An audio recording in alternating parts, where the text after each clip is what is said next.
पुणे महानगरपालिका निवडणुकीच्या पार्श्वभूमीवर प्रभाग क्रमांक 34 मध्ये भारतीय जनता पार्टीच्या प्रचाराचा भव्य आणि उत्साहपूर्ण शुभारंभ करण्यात आला। भाजपाचे उमेदवार राजाभाऊ लायगुडे, हरिदास चरवड, जयश्री भूमकर आणि कोमल नवले यांच्या प्रचाराची औपचारिक सुरुवात धायरी येथील श्री काळभैरवनाथ मंदिरात नारळ फोडून करण्यात आली। या प्रचार शुभारंभाचा कार्यक्रम खडकवासला विधानसभा मतदारसंघाचे आमदार भीमराव तापकीर यांच्या हस्ते पार पडला।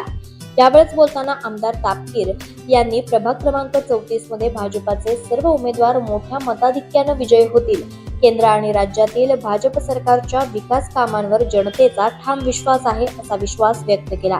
या प्रसंगी भाजपाचे मंडलाध्यक्ष यशवंत लायगुडे तसेच सागर भूमकर, गंगाधर भडावळे, सारंग नवले यांच्यासह विविध मान्यवर, पदाधिकारी आणि असंख्य कार्यकर्ते मोठ्या संख्येने उपस्थित होते। सर्वांनी एकत्र येत प्रचाराची दिशा ठरवली आणि निवडणुकीत विजयासाठी ताकदीने काम करण्याचा संकल्प केला।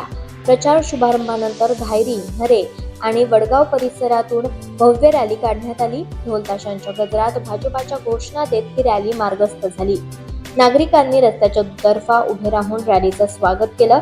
अनेक ठिकाणी उमेदवारांवर पुष्पवृष्टी करत शुभेच्छांचा वर्षाव करण्यात आला। या रॅली दरम्यान भाजपाच्या विकासाभिमुख धोरणांचा, केंद्र आणि राज्य सरकारच्या योजनांचा आणि प्रभागातील स्थानिक प्रश्नांवर करण्यात आलेल्या कामांचा आढावा घेत मतदारांशी थेट संवाद साधण्यात आला। पाणी पुरवठा, रस्ते, वाहतूक, स्वच्छता, उद्याने आणि मूलभूत नागरी सुविधांवर आगामी काळात विशेष भर दिला जाईल, असा निर्धार उमेदवारांनी व्यक्त केला।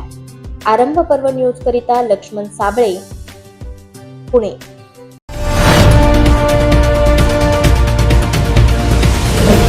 आरंभ पर्व न्यूज, आरंभ एका नव्या पर्वाचा।